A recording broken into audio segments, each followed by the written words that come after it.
Hello everyone, a very good morning, good afternoon and good evening to all of the viewers from around the world. This is your host Vaibhav for today's session of JForex Indicators Explained. Sorry, since I do both this session, I kind of mistook the name. The name is, of course, the regression and correlation. The JForex Indicators Explained is going to happen later in the day. Now, for the time being, for this session, we will be mainly focusing on the strength and weaknesses, the relative strength and weaknesses of various forex currency crosses, as well as we will also be taking a look on the equity segment, and in particular we will consider the direction as well as the strength of the momentum for US equity indices along with European trading markets. So let us now head to the JForex 4, the newly released trading platform from the Dukascopy Bank SA. This is the Dow Jones Industrial Average chart drawn on the hourly, not hourly. This range has been drawn on the hourly time frame, 4 hourly. In particular, this range, lower range is of 2 hours, and I have added these moving averages to figure out the average price over the last 2 hours and 1 hour respectively. So we are basically looking into the hourly data, though the chart's candlestick time frame is of 5 minutes. Here, if we look closely enough, or even if we don't look closely enough, we can make the assessment that the momentum so far in the day has been bearish. But how bearish and what time frame which we can optimize to take is the question to be asked.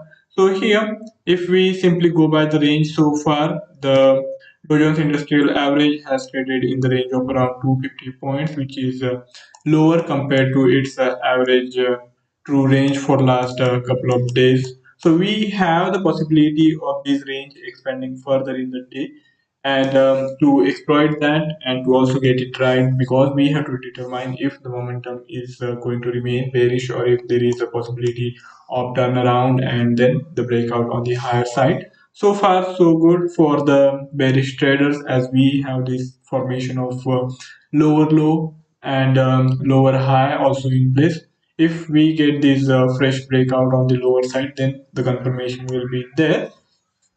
So the bearish momentum is getting confirmed here, and as the US session is going to start shortly, we will have to watch it out how the day's open unfolds, and if we don't really see the Dow Jones Industrial Average climbing above this immediate high of 33,100, then I think we can go for initiation of the new short sell trades as well.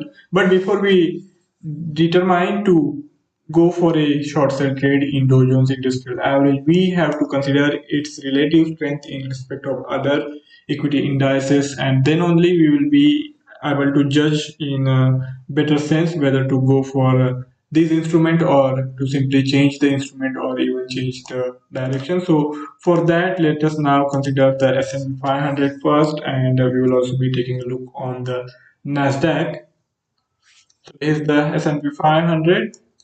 The momentum here also is bearish, and we have the formation of lower high and not lower low, but if we go earlier in the day, we can also say lower low. So here the things are looking interesting, and for S&P 500, it had gone on to climb close to this 4 hourly high, but it didn't really sustain on those levels, and it dropped almost 1 percentage point, not exactly 1 percentage point, but fairly close to that.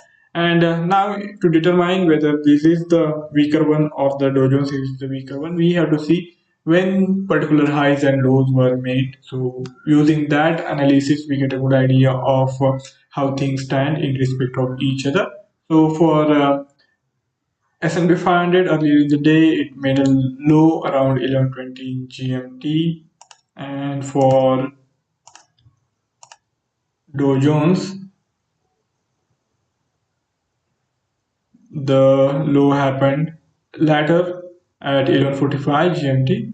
So there is this gap, and because of that, we can say for S&P 500, the momentum was a bit more bearish, but then later in the day, it also went fairly close to this 4 hourly high, which was made around 15 GMT, and if you look at the Dow Jones, it didn't really make a new high. It went close to this prior high and then rebounded, and now it has also gotten close to this day's low. So there is not much to look into at the time being. And for Nasdaq, has also made a new low, and if we look at its prior low formation, then it was the weakest of these three, with low being made quite early at 11:15 GMT, and after that it didn't really go to make a new low, new high above this prior high. So on average, if we consider the price action of all these three key equity indices for the US, the momentum is strongly bearish for the Nasdaq compared to the two equity indices. So if you are going to keep looking for short selling opportunities as and when we get it at the optimum price, then this is the instrument to be considered. But before we finalize this instrument to trade, we also have to consider the price formation of key European equity indices and see how things are unfolding on that front. The momentum here also looks bearish, but not strongly bearish. It is more of an sideways with these price action so far in the day suggesting a sideways momentum here. The major momentum looks bearish, but it is not strongly bearish for the FTSE 100 compared to what we are seeing in the US equity indices. For the DAX, again we have to consider what is happening. For DAX, it had gone on to make a 4 hourly high, and after that it again corrected. But here also, if we look at its momentum, earlier in the day it was strongly bearish, but after this sharp rebound, I think it is now showing some lag in respect of its bearish momentum. So it is not really that bearish. It is more bearish if compared to the FTSE 100, but in respect of other US key equity indices, the things are much more bearish. So for any trade to be taken, it will be better to stick with the US equity indices. And if you are not really convinced with the bearishness of this momentum, then in that scenario, the FTSE 100 can be bet on with range bound moves. You can try to go for buy trades whenever you feel that the bearish momentum has had its run and it might now be the time to reverse the course, and on those kind of occasions you can take your bet on the FTSE 100 compared to other equity indices. For France, let's see CAC 40. CAC 40 has also looked bearish, and it is a lot more bearish compared to the FTSE 100 and the DAX. It didn't really make a fresh 4 hourly high. It went close to that, and similar to what we are seeing in terms of the price action in US equity indices. Here also, it is now fairly close to this day's low. So the momentum is bearish for CAC 40 as well. And one more equity index remains, which is EU Stock 50. So here we have the EU Stock 50, and similar story is unfolding in the EU Stock 50 as well. Here it is bearish, and we really have to stick with it. And I don't really feel if you are going to even go for contra trades, this is not the instrument to focus on.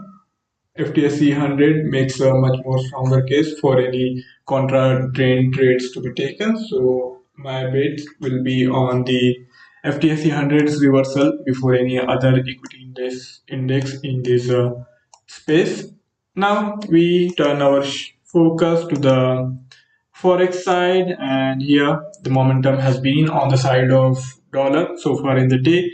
We have seen most of these other major currencies trading on the back foot, where dollar has continued to gain strength throughout the day, and we have is bearishness after the consolidation closer to parity, and now again we have seen the Euro USD losing almost 70 to 80 pips from the day's high, and it is now getting or inching close to the parity level. It will be interesting to see how things unfold, but so far the negative sentiments are prevailing, and Euro bears are having their day out in the sun. If we have to compare the relative strength of this momentum, then we first have to consider the euro in respect of other currencies, and GBP has also been strongly bearish. The GBP was much more bearish compared to the euro, and the decline in the GBP has been also a lot higher, of around 150 pips. For the euro, the losses have been milder. The losses are there, but these are relatively less compared to what we have seen for GBP.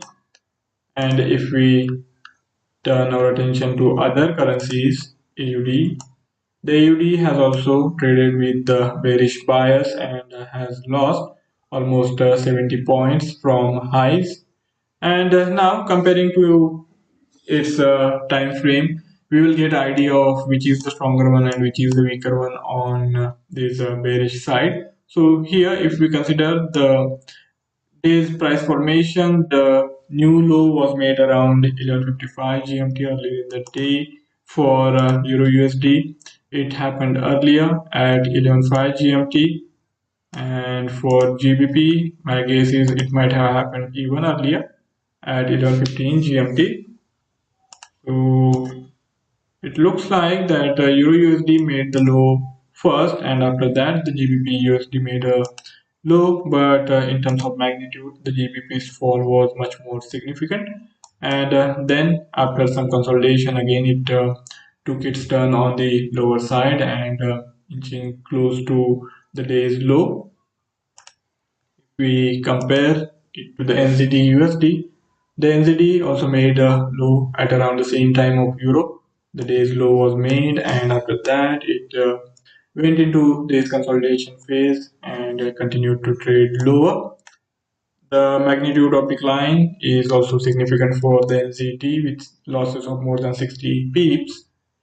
So in terms of the strength, I think the GBP makes the case on the basis of its magnitude of decline. Else, it is in line with what we are observing in most other currencies. We are not really seeing any substantial lag or substantial forward moves in any particular currency against the dollar. But we are yet to compare other currency crosses like CAD, the USD CHF, and USD JPY. Here we have to turn the side inside out, or you can say we have to invert the scale, as CAD is the base currency here, USD is the first currency. So this is going to be similar for USD CHF and USD JPY. So if the dollar is gaining strength, it is going to rise against these currencies, and the graph is going to look much more inverted. For USD JPY, the momentum, the spurt has been strong after this consolidation, after making low high, days high, quite earlier in the day at 9:40 GMT. So USD JPY was the strongest bait in today's session, and that is also bringing us handsome reward if you were to go long earlier in the day for USD JPY, given its price formation where it had gone on to make a low quite early compared to quite high quite early compared to other currency crosses. You might be now sitting on a good amount of profit. So USD JPY was much more stronger. The dollar was stronger against the JPY compared to other currencies, and that is being evident there. The USD CHF has remained strong compared to other currencies in trading with the dollar, but now it is also losing momentum, and we are seeing USD CHF also starting to rise. But for any trade with the trend with dollar strength, it is not advisable to go long in the USD CHF, and it is looking on the weaker side compared to USD CHF. The cases of USD JPY or even GBP USD look much stronger. For USD CAD, the things are mixed. It is not that strongly bullish, and it is the middle of the case here. So for any long trade with the dollar, I think the USD JPY makes a case, or even you can try to exploit the situation in the GBP USD. But for any sort of reversal where you can expect the reversal to take place and dollar to now start to decline, in that scenario, the USD CHF can be looked into. You can keep a watch on the USD CHF, which has continued to make lower lows and lower highs, and it has not even gone on to make a fresh high like what has happened in other currency crosses, important currency crosses. So for trading against the dollar for any reversal, I think USD CHF would be a better bet. So if you are simply expecting the consolidation to take place or even some retracement to happen, then the USD CHF can be shorted, as the USD JPY can be bought. So we have this momentum analysis done where we are getting some idea of these relative strengths and weaknesses prevalent in these dollar currencies, dollar denominated you can say dollar crosses, where we have compared major currencies for figuring out the instrument in which we can go for a trade. Now let us also take a look on commodity side. For that we have the light crude and the Brent momentum. Let's see what is unfolding. Brent, the momentum has been bearish with the formation of lower lows and lower highs. Now let me consider the light crude oil. The story I am expecting is to be same. Yes, it is the same. Now figuring out which is the stronger one and which is the weaker one is going to be important for us to go for any new trades. So it is now slowly inching back towards the day's high. So it will be interesting to see how things unfold going forward. For figuring out these strength and weakness, here the high, 2 hourly high was made at 15:35 GMT. For Brent, let us see. Brent also made a high at around the same point. So we now compare it earlier in the day, 10:25 GMT.